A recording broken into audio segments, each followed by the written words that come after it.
Hello again, Ilona Katzel with Katzel Homes and Realty One Group.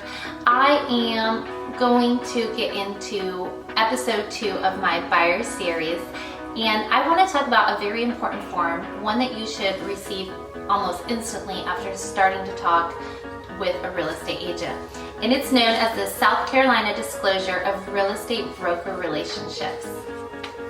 So this form gets overlooked or not explained in its entirety, or not even read by the client, unfortunately. And I want to just go over this with you guys, that way you have an idea what the form is. So it is saying what you are, who you're not, and what options you have.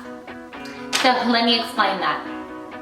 So you are a customer of the brokerage firm. You have not established an agency relationship. Therefore, your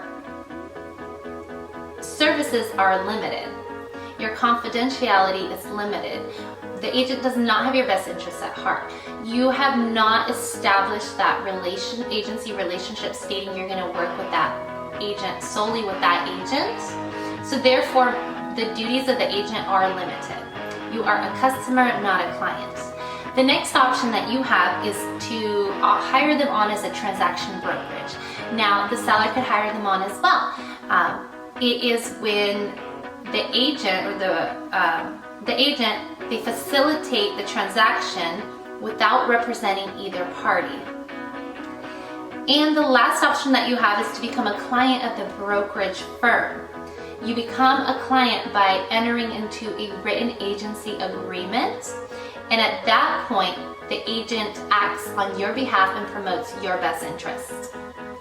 Now, going on to page 2 of this disclosure form, there is a single agency. That's when the brokerage firm represents only one client in the same transaction.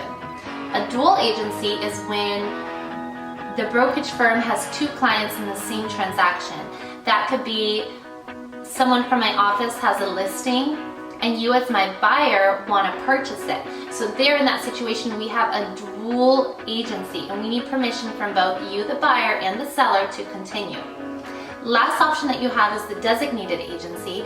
If, let's say, for instance, you like one of my listings, so what my broker can do is they can designate another agent from my office to represent, let's say, the seller or you as the buyer. However, my office, Realty One here in Greenville, does not offer that services. But there are agents that do and brokerages that do in South Carolina. So ultimately, it's your choice. That's what this form and disclosure is saying. It is your choice to choose what kind of relationship